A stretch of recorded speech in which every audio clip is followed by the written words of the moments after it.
Hello everyone, I am नवीन कुमार और यहाँ पर एक कंपनी जो कि स्टॉक मार्केट से पैसे उठाने का ट्राई कर रही है।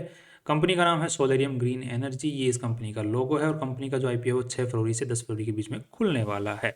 अब यहाँ पे इस वीडियो के थ्रू हम इस कंपनी की एनालिसिस तो करने ही वाले हैं, साथ में कुछ भाई के सवाल आए हुए हैं उनके ऊपर में भी नजर डालने की कोशिश करेंगे at the end of this video. Next अगर देख लेते हैं तो कंपनी ने अपनी जो कट ऑफ प्राइस लगाई है आईपीओ के अंदर में जो बोली लगवाने के लिए वो है 191 और यहाँ पर 105 करोड़ रुपए उठाने की कोशिश कर रही है कंपनी। अब यहाँ पे जो मिनिमम आपको रिक्वायरमेंट है आईपीओ के अंदर में फाइल लगाने के लिए वो है 1,14,600। दैट मीन्स कि एसएमई कैटेगरी का आईपीओ रहने वाला है। कंपनी के जो मालिक लोग हैं उनके पास में कंपनी में मालिकाना हक जो था 78% था आईपीओ से पहले, आईपीओ के बाद में जो है 58% के आसपास में रह जाने वाला है। अब यहाँ पे जो वैल्यू लगाई जा रही है दैट इज 398 करोड़, लगभग 400 करोड़ की वैल्यू है जो कि अच्छी खासी वैल्यू लगाई जा रही है और अच्छे खासे पैसे भी उठाए जा रहे हैं। तो यहाँ पे अच्छा खासा स्टेक भी लूज कर रहे हैं जो प्रमोटर्स हैं वो यहाँ पर कंपनी के अंदर में, बिकॉज ये जो जिस सेक्टर में कंपनी काम करती है, कौन सा सेक्टर, सोलर पावर्स का जो सेक्टर है उसमें कंपनी काम करती है। या सोलर पैनल भी बनाने का काम करती थी। अभी ये कंपनी सोलर पैनल बनाने का काम करने के साथ साथ में जो पूरा सेटअप करने का काम है ये भी करती थी कि किसी के बाइक को अगर किसी फैक्ट्री के ऊपर में लगाना है या फिर किसी को अपने घर पे लगवाना है पूरा सोलर पैनल्स लगवाने, तो इनको बस ऑर्डर दे दो, ये पूरा का पूरा जो माल ज़रूरत है वो सारा का सारा अपने साथ लेके आते हैं, आपको सेटअप करके दे देते हैं और आप पेमेंट करो, काम खत्म, बात खत्म, राइट। तो ये सीधा इनका काम था, सीधा प्रोजेक्ट इनका चलता आ रहा था। अब यहाँ पे दो तरीके से काम करते हैं, एक तो प्रोजेक्ट लेते हैं और साथ में ही सेल जो प्रोडक्ट्स होते हैं वो भी सेल करते हैं जो कि सोलर जो इलेक्ट्रिसिटी के अंदर में काम आते हैं, जैसे इन्वर्टर हो गया, बैटरी हो गई, इस टाइप के वायर्स हो गए, वो सारे सामान भी बेचने का काम करते हैं। ये टर्न की प्रोजेक्ट्स भी लेते हैं। टर्न की प्रोजेक्ट मतलब उसको दूसरा बड़ा प्रोजेक्ट हो उसके अंदर में बीच में छोटा सा ये भी काम हो तो वो टर्न की प्रोजेक्ट हो जाता है, या फिर खुद भी अपना पूरा इंडिविजुअल प्रोजेक्ट भी लेते हैं। नेक्स्ट अगर देख लेते हैं तो कंपनी के जो प्रमोटर्स जो वो पैसे उठा रहे हैं लगभग 100 करोड़ के आसपास में, उनका क्या काम में लेने वाले हैं, तो ये बोल रहे हैं कि वर्किंग कैपिटल रिक्वायरमेंट की हमें जो रोज़मर्रा का जो काम है फैक्ट्री के अंदर में काम, कंपनी के अंदर में, उसमें पैसों को काम में लेने वाले हैं, जो कोई पर्टिकुलर चीज़ के अंदर में काम में लेने वाले नहीं हैं, राइट। अब देख लेते हैं कि कंपनी के जो आरएचपी है उसके अंदर में कोई क्या इन्फॉर्मेशन हमें देखने को मिलती है। उसके साथ में हम लोग कंपनी के लास्ट में कंपेयर करने की कोशिश करेंगे जो इसी सेगमेंट का दूसरी कंपनियां काम करती हैं उनके साथ में, फिर फाइनल व्यू पे पहुंचेंगे। नेक्स्ट अब देख लेते यहाँ पर जो कंपनी प्रमोटर्स हैं, यहाँ पे अंकित गर्ग, पंकज वल्लभ भाई गोथी, ये दो प्रमोटर्स हैं कंपनी के मेन, और इसके अलावा जो प्रमोटर ग्रुप में भी काफ़ी सारे लोग यहाँ पर जुड़े हुए हैं। अब यहाँ पे जो कंपनी में केस वगैरह कुछ खास है नहीं, एक टैक्स से रिलेटेड जरूर केस है but not significant. And contingent liability जो बैंक गारंटी ले रखी है, बैंक गारंटी ही एक कंटिजेंट लाइबिलिटी है जो नॉट कंसर्निंग। कंपनी ने मेनली जो लोन उठा रखा है वो अपने ही प्रमोटर्स से उठा रखा है जिनको पेमेंट करना पड़ेगा। ऑफ कोर्स सी बात है, जो आईपीओ से पैसे उठाएंगे तो शॉर्ट टर्म लोन दे रखा होगा प्रमोटर्स ने, तो वो आईपीओ से जो पैसे आएंगे वो वर्किंग कैपिटल रिक्वायरमेंट ही मानी जाती है, तो वो पेमेंट कर देंगे। ये कंपनी के जो मेन कर्ता धर्ता हैं यही हैं, इन्होंने पूरा संभाल रखा है कंपनी को। यहाँ पे कंपनी का जो लोगो है वो रजिस्टर्ड है आज के दिन, और काफ़ी सारे और भी लोगोज रजिस्टर्ड हैं। कंपनी की जो वेबसाइट है, ये दो वेबसाइट भी आज के दिन अपने डोमेन नेम कंपनी ने खरीद रखे हैं। नेक्स्ट अगर देखते हैं तो कंपनी का जो मेनली जो एम्प्लॉयज़ काम करते हैं वो सेल्स एंड ऑपरेशन में सबसे ज़्यादा एम्प्लॉयज़ काम करते हैं 139, और बाकी जो टोटल एम्प्लॉयज़ काम करते हैं मैनेजमेंट और पूरी कंपनी के दूसरे लेबर्स एम्प्लॉयज़ सबको मिला मिलो के तो 253 एम्प्लॉयज़ काम करते हैं। ध्यान रखिए यहाँ पे जो लेवल्स होते हैं वो अलग अलग टाइप के अलग अलग कंपनियों में अलग अलग लेवल होते हैं, जैसे मैनेजर्स वाली पोस्ट हो गई, एक एम्प्लॉयज़ वाली पोस्ट हो गई, एक लेबर वाली पोस्ट हो जाती है, फिर कॉन्ट्रैक्ट के बेसिस पे एम्प्लॉयज़ भी हायर किए जाते हैं, तो ये अलग अलग तरीके होते हैं। तो इसको मैनेजमेंट लेवल के ये लोग हैं, डायरेक्टर हो गए, एच आर मतलब जो मेन हेड होते हैं जो डायरेक्ट रिपोर्टिंग करते हैं डायरेक्टर्स को, वो मैनेजमेंट में माने जाते हैं मेनली।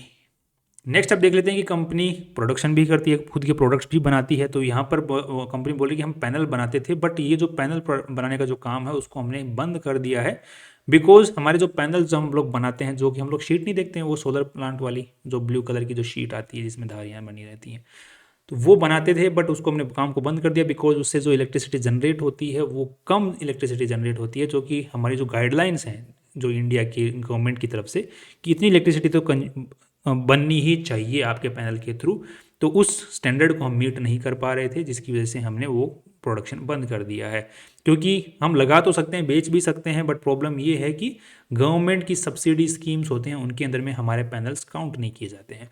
इस वजह से हमने उस चीज़ को, क्योंकि यूजुअली क्या सोलर के जो प्रोडक्ट्स होते हैं उनके अंदर में गवर्नमेंट सब्सिडी के साथ में ही चलते हैं यूजुअली, इसीलिए लोग लगवा रहे हैं कि गवर्नमेंट की तरफ से थोड़ा सा सब्सिडी मिल जाएगा, राइट। तो इन्होंने इस चीज़ की वजह से डिसकंटिन्यू कर दिया है प्रोडक्शन को। तो यहाँ पर फ्यूचर के अंदर में इनके पास में जो रेवेन्यू सोर्स है वो मेनली जो प्रोजेक्ट्स लेती हैं वही एक रेवेन्यू सोर्स बच जाता है इसके बाद, बिकॉज अभी तक तो ऐसा कुछ और डाइवर्सिफिकेशन बिजनेस में नज़र नहीं आ रहा है। नेक्स्ट यहाँ पर कंपनी के पास में एक तो ये प्रॉपर्टी कंपनी द्वारा ओन्ड है वर्ल्ड ट्रेड टावर के अंदर में, जो कि office number world trade tower Ahmedabad में। दूसरे ये जो कुछ प्रॉपर्टीज़ हैं ये भी कंपनी द्वारा ओन्ड है, और बाकी जितनी भी प्रॉपर्टीज़ हैं वो सारी की सारी लीज पर हैं। ये कुछ आप प्रोजेक्ट्स की फ़ोटोज़ देख पाओगे जो कि कंपनी द्वारा फिनिश किए गए हैं। वाह, शेड भी बन गया कार का भाई, गजब। गुजरात में कंपनी के मेनली यहाँ पर प्रोजेक्ट्स कंपनी कर रही है आज के दिन। और दूसरा कंपनी का जो रेवेन्यू आ रहा है वो जो रेजिडेंशियल रूफटॉप्स होते हैं, जैसे घरों के अंदर में जो कंपनी काम कर रही है वहाँ से सबसे ज़्यादा रेवेन्यू कंपनी का आ रहा है लेटेस्ट लास्ट 6 मंथ्स के अंदर में। उससे पहले भी वहाँ से भी आ रहा था, साथ में गवर्नमेंट के प्रोजेक्ट्स भी अच्छे खासे कंप्लीट कर रही है, साथ में कमर्शियल प्रोजेक्ट्स भी कंप्लीट कर रही है। तो मेन रेवेन्यू सोर्सेज यही हैं जो प्रोजेक्ट से आ रहे हैं, प्रोडक्ट सेल करके तो कंपनी का खास रेवेन्यू आ नहीं रहा है, राइट। अब हम लोग देख लेते हैं एक बार थोड़ा सा, ये है कंपनी की ऑर्डर बुक। तो ऑर्डर बुक जो ऑर्डर बुक है ये कॉन्ट्रैक्ट वैल्यू है इतनी, और इतनी ये ऑलरेडी कंप्लीट कर चुके हैं, तो अभी इनके पास में और पड़ी हुई है, मतलब इनको ऑर्डर कंप्लीट करने हैं, इनके पास में पड़ा हुआ है ऑर्डर। नेक्स्ट अब देख लेते हैं थोड़ा सा कंपनी की आरएचपी के अंदर में बैलेंस शीट को भी समझने की कोशिश कर लेते हैं, ताकि हम लोग थोड़ा सा और डीप में जान सकें कि कैसे किस तरीके से पैसा कमा रही है। तो टोटल जो रुपया इस कंपनी में लगा रखा है इन्वेस्टर्स ने, प्रमोटर्स ने, सब मिला मिलू के, तो वो है 95 करोड़ रुपीज़। अब उस 95 करोड़ रुपीज़ के अंदर में से 1 सेकेंड, अरे ओके, तो ये आपका बड़ा दिखने लग गया होगा थोड़ा थोड़ा। ओके, तो यहाँ पर कंपनी के जो प्रमोटर्स हैं उन्होंने 17 करोड़ प्लस 15 करोड़, तो 32 करोड़ रुपए जो प्रमोटर्स के लगे हुए हैं, अब इन्वेस्टर्स के लगे हुए हैं अब तक, और बाकी जितना भी पैसा कंपनी में लगा हुआ वो उधारी का है। और यहाँ पे उधारी का भी जो शॉर्ट टर्म बोरोइंग है, इसमें मेनली जो उधारी दी हुई है वो किसकी दी हुई है, प्रमोटर्स ने ही दे रखी है। सो यहीं पर पैसा काम में आने वाला है आईपीओ का, कि ये उधारी भी चुक जाएगी थोड़ी बहुत, और ये जो पैसा है 13 करोड़ रुपये ये भी चुकेगा थोड़ा बहुत। नेक्स्ट अब देख लेते हैं कंपनी ने पैसा कहाँ कहाँ लगाया हुआ है। तो ट्रेड रिसीवेबल सेगमेंट अच्छा खासा बना हुआ है, 33 करोड़ रुपए तो अटके पड़े हैं, माल काम हो रखा है उसका, और 32 करोड़ रुपए जो है कंपनी के पास में माल बना बनाया पड़ा हुआ है। तो यहाँ पे आप लोग एक चीज़ देख पा रहे हो कि कंपनी का माल बना बनाया बहुत ज़्यादा ही पड़ा रह रहा है, 12 करोड़, फिर 23 करोड़ और 32 करोड़। और यहाँ पर जो कंपनी का रेवेन्यू स्ट्रक्चर है वो भी अच्छा खासा बढ़ रहा है, बट यहाँ पर कुछ खास बढ़ रहा है, घट रहा है, फिर वापस बढ़ रहा है, फिर वापस इस साल भी घटता हुआ सा नजर है। बिकॉज 160 करोड़ रुपए के आसपास ही रेवेन्यू पहुंचेगा, जो कि एक नेगेटिव चीज़ है इन्वेंट्री बने रहने के लिए, राइट, क्योंकि इन्वेंट्री बढ़ती ही जा रही है। ट्रेड रिसीवेबल सेगमेंट है वो तो ठीक है, but inventory is keep on increasing, that is negative sign over here. Next अब देख लेते हैं कंपनी का जो रेवेन्यू मॉडल है वो क्या बोल रहा है। तो रेवेन्यू बोल रहा है कि हमने 167 करोड़ रुपए कमाया, फिर 98 करोड़ का रेवेन्यू किया, फिर 177 करोड़ का रेवेन्यू किया, फिर अभी 6 महीने के अंदर में 81 का, तो इस साल 160 करोड़ का कर लेंगे। तो नेट प्रॉफिट्स के अंदर में हमें यहाँ पर सिग्निफिकेंट इंक्रीज देखने को मिल रहा है नेट प्रॉफिट्स के अंदर में, जो कि प्रॉफिट आफ्टर टैक्स जो कि नेगेटिव नज़र आता है। क्यों नज़र आता है? बिकॉज यहाँ तो कंपनी अपना प्रोडक्ट बेच के भी पैसा कमा ले रही थी, नेट प्रॉफिट निकाल ले रही थी, और अब कंपनी जो है अपना प्रोडक्ट ना बेच के भी, क्योंकि डिसकंटिन्यू कर दिया अपना प्रोडक्ट इन्होंने मैन्युफैक्चर करना, तो यहाँ पर 6 महीने के अंदर में, क्योंकि 2023 के जो ऑर्डर के मुकाबले जो इनका स्टैंडर्ड मेट नहीं हो रहा, उसके बाद इन्होंने डिसकंटिन्यू कर दिया। उसके बावजूद ये दूसरी जगह से माल खरीद रहे हैं, फिर जो है लगा रहे हैं, उसके बावजूद इनके नेट प्रॉफिट्स कैसे बढ़ पा रहे हैं। एक बात बताओ कि जब तुम खुद मैन्युफैक्चर करते हो कोई चीज़, उसके बाद में तुम अगर काम करते हो तो तुम्हारा वहाँ पे मार्जिन ज़्यादा बचता है, बट यहाँ पर उल्टा हो रहा है कि जब खुद मैन्युफैक्चर ना करके दूसरों से माल खरीद के अगर काम करें तो वहाँ पे मार्जिन ज़्यादा बच रहा है। तो खुद बना ही क्यों रहे थे? पहली चीज़ तो यही है। दूसरा आप देख लेते हैं कि कंपनी का यहाँ पर मेरे को थोड़ा सा डाउट हो रहा है इनके इस स्ट्रक्चर के ऊपर में, कि इन्होंने जो एक्सपेंसेस दिखाए हैं, कॉस्ट ऑफ मटेरियल कंज्यूम्ड दिखाया है, ये थोड़ा मुझे डाउटफुल लग रहा है। नेक्स्ट अगर देख लेते हैं एंड यहाँ पर कैश फ्लो स्टेटमेंट, तो कैश फ्लो स्टेटमेंट की तो यहाँ पर थोड़ी सी हालत ख़राब है, because trade receivable segment company का जो रिकवर नहीं हो रहा है, पैसा जो काम कर रखा है वो, तो यहाँ पे 4 करोड़ नेगेटिव, यहाँ पे 3 करोड़ नेगेटिव, यहाँ पे अगेन 3 करोड़ रुपए नेगेटिव। तो ये आईपीओ से पैसा उठा ही इसलिए रहे हैं बिकॉज वो जो लोन लिया हुआ है कंपनी जो प्रोजेक्ट कंप्लीट करने के लिए उसको चुकाया जा सके और थोड़े बहुत प्रोजेक्ट्स को कंप्लीट किया जा सके।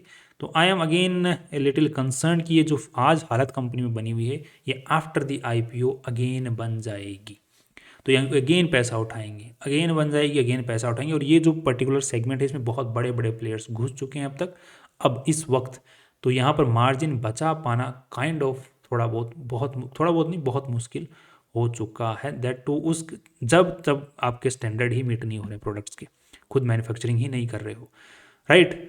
तो I am little concerned about the future on this company. बाकी अब थोड़ा सा पी और पीबी रेशियो भी निकाल लेते हैं ताकि हम लोगों को थोड़ी सी और क्लियर पिक्चर मिल पाए, उसका फाइनल रिव्यू देंगे, लेने की कोशिश करते हैं आई बेस्ड ऑन दिस रिव्यू। यहाँ पे 7 करोड़ रुपए कमा लेगी, यहाँ पर 15 करोड़ रुपए पिछले साल कमाए हैं, तो हम लोग नॉर्मली मान के चल लेते हैं कि 12 करोड़ इस साल भी कंपनी जनरेट कर लेगी। हम लोग प्रोजेक्शन वाइज देख रहे हैं 12 करोड़ के आसपास में, हम लोग थोड़ा सा कंजर्वेटिव लेके चल रहे हैं इस चीज़ को। तो 12 करोड़ से 400 करोड़ की वैल्यू लगाई है, तो यहाँ पर 36 तो 3.33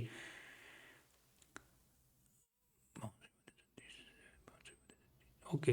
तो यहाँ पे 33 का पी रेशियो बन के निकल के आता है। तो 33 के पी रेशियो को हम लोग कंपेयर करते हैं जोडियक एनर्जी जो किसी सेगमेंट का काम करती है और यहाँ पर दूसरी कंपनी ओरियाना पावर जो किसी सेगमेंट का काम करती है। तो दोनों के मुकाबले कंपनी जो कमाई कर रही है जो थोड़ी ठीक लेवल के ऊपर में कर रही है, राइट, कमाई जो ठीक कर रही है। बट पॉइंट है कि वो जो दूसरी जो चीज़ें हैं, एक तो कैश और जो थोड़ा सा जो रेवेन्यू जो नेट P&L स्टेटमेंट है वहाँ पर गड़बड़ियाँ, तो उनके बेसिस के ऊपर में हमें थोड़ा सा डाउट हो रहा है कंपनी की फ्यूचर प्रॉफिटेबिलिटी को लेकर के।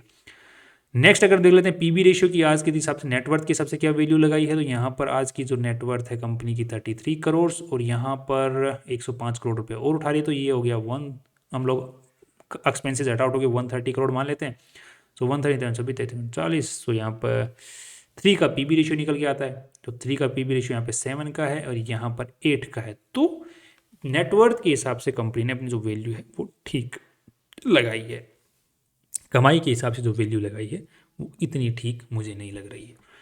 सो ओवरऑल आई थिंक कि इसको वैल्यू मिलनी चाहिए लिस्टिंग गेन के हिसाब से, एंड लिस्टिंग गेन के हिसाब से और शॉर्ट टर्म के हिसाब से we can I think apply, but for the long term purposes उसके हिसाब से आई थिंक हमें कुछ और चीज़ों को जो आने वाले फ्यूचर के जो इनके अनाउंसमेंट होने वाले कंपनी की साइड से उनको देख के ही लॉन्ग टर्म पे ध्यान दे सकते हैं। So my final review is short term and listing gain only. And बाकी आप कोई भी डिसीजन ले अपना पॉजिटिव नेगेटिव उसके लिए अपने फाइनेंशियल एडवाइजर से एक बार पूछ के और रिसर्च करके अपने हिसाब से अपने रिस्क एपेटाइट के हिसाब से पैसा लगाएं। अब एक भाई का जो सवाल आया हुआ उसको भी एक बार देख लेते हैं। भाई ने बहुत एक सही सवाल यहाँ पर पूछा हुआ है कि QOQ में इंटरेस्ट माइनस होने का क्या मतलब है। दैट मीन्स कि भाई ने जो सवाल पूछा है वो इस पर्टिकुलर वीडियो पे पूछा है लंबोदरा टेक्सटाइल का हमने एक वीडियो बनाया था प्रीमियम कस्टमर्स के लिए, तो उसमें यहाँ पर एक QOQ यहाँ पर दिसंबर का नेगेटिव हो रखा। तो यहाँ पर आप लोग ध्यान दे पाएंगे कंपनी अदर इनकम की फॉर्म में यहाँ पर देख पा रहे हो हर साल कुछ ना कुछ जारी कर रही थी, बट इस साल जो है कंपनी ने अदर इनकम के क्वार्टर में अदर इनकम की फॉर्म में कुछ जारी नहीं किया है। बट कंपनी का जो यहाँ पर अगर हम लोग बैलेंस शीट पे ध्यान देते हैं तो इन्वेस्टमेंट कर रखा है 33 करोड़ रुपीज़ का। अब ये जो मेनली इन्वेस्टमेंट है अगर हम लोग इनके पास्ट ईयर के 2024 के एनुअल रिपोर्ट को चेक करते हैं तो वहाँ पर हमें देखने को मिलता है I think where is that interest जो पैसा है वो लगा रखा है, ये देखो आपने बॉन्ड्स में लगा रखा है और बॉन्ड से क्या आता है इंटरेस्ट आता है। तो इंटरेस्ट और यहाँ पर कंपनी ने इस क्वार्टर इंटरेस्ट दिखाया नहीं है। दैट मीन्स कि कंपनीज की अकाउंटिंग की फॉर्म में एक तरीका होता है कई बार ये जो यूज़ करते हैं अकाउंटेंट वगैरह, ये इंटरेस्ट जो कंपनी पे कर रही है और जो इंटरेस्ट जो कंपनी रिसीव कर रही है उन दोनों को स्क्वायर ऑफ करके बाद में जो पीछे बचता है वो जारी कर देती है। तो यूजुअली कंपनी यहाँ पर क्या कर रही थी हर साल जो अदर इनकम की फॉर्म में जो इंटरेस्ट मिल रहा था बॉन्ड वाला उसको जारी कर रही थी। बट इस बार जो इस क्वार्टर आई थिंक इन्होंने यहाँ पर इंटरेस्ट जारी नहीं किया। दैट मीन्स कि इन्होंने जो इंटरेस्ट पे किया है और जो इंटरेस्ट इनको मिला है तो जो मिला है वो एक्स्ट्रा है। दैट मीन्स कि बैंक को इन्होंने मान के चलिए कि 1 करोड़ रुपया इंटरेस्ट पे किया, इनको बॉन्ड के थ्रू इंटरेस्ट मिला 2 करोड़ रुपया, तो इनके पास में पैसा बच गया तो इनको पे कुछ नहीं करना पड़ा, एक्सपेंस हुआ नहीं इनका, तो वो बच गया तो वो माइनस में रह गया, राइट। तो यहाँ पर कई अकाउंटिंग की फॉर्म में कई कंपनियां कई बार यूज़ करती हैं इस तरीके को, तो आई थिंक इन्होंने भी वही तरीका यूज़ किया है। तो इंटरेस्ट इनकम के माइनस होने के ये 2-3 तरीके होते हैं कि या तो इंटरेस्ट इनकम ज़्यादा हो जाए तो अकाउंटिंग फॉर्म में, या फिर कई बार बैंक को ज़्यादा पेमेंट हो जाता है, रिबेट मिल जाता है, राइट, गवर्नमेंट की तरफ से रिबेट मिल जाता है कंपनीज को, तो वो भी कई बार बेनिफिट होगा क्योंकि इंटरेस्ट इनकम वापस मिल जाती है, वो भी फैक्टर रहता है। कई बार अकाउंटिंग की कैलकुलेशन होती है, उनकी वजह से भी यहाँ पर पॉजिटिव नेगेटिव का डिफरेंस देखने को मिल जाता है। तो हमें पीछे जाके एक बार देखना पड़ता है कि रीज़न क्या है, पर्टिकुलर कंपनी के अंदर में क्या रीज़न रहा है, राइट। एक सवाल और आया हुआ है, उसको भी एक बार देख लेते हैं, and that question is very simple. यहाँ पर 1 सेकेंड, लेट मी सी, मैंने उसको सवाल को कहाँ रखा हुआ है, ओके। तो यहाँ पर एक ये जो शॉर्ट टर्म में कई बार जो कंपनियों के रिजल्ट आते हैं, तो यहाँ पर इस कंपनी का रिजल्ट आया हुआ है, तो एक भाई का सवाल आया हुआ है कि इसका मतलब क्या है। तो यहाँ पर Nahar spinning mills Q3 net profit 7.6 million rupees, मतलब इन्होंने 76 लाख रुपए 76 लाख रुपीज़ कमाए हैं, जबकि पिछले साल जो है 1500 करोड़ रुपए का लॉस था, सॉरी 15 करोड़ रुपए का लॉस था पिछले साल। इस साल जो है 76 लाख रुपीज़ इन्होंने कमाए हैं। दैट मीन्स कि पिछले साल लॉस में थी, इस साल इन्होंने कमाई की है। That's very good, right.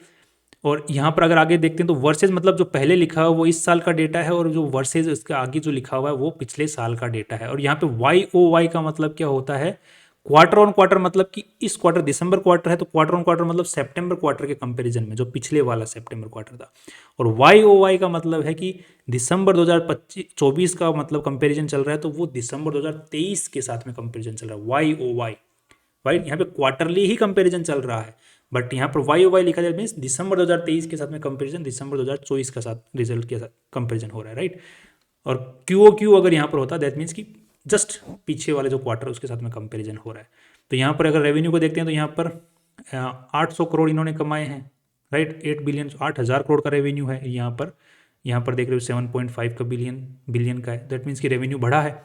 और अगर आप लोग यहाँ पे चेक करोगे आगे डेटा को, तो यहाँ पर जो डेटा आया है वो अच्छा आया है इस कंपनी का, रेवेन्यू और एबिटा भी अच्छा है क्वार्टर, और यहाँ पर Q3 EBITDA margin is also good, everything is good in this company. अब देखना पड़ेगा, बाकी मैं इस कंपनी की भी बधाई नहीं कर रहा हूँ, बट रिजल्ट अच्छा आया है, ये पूरा ये दर्शा रहा है। Alright, finally see you tomorrow.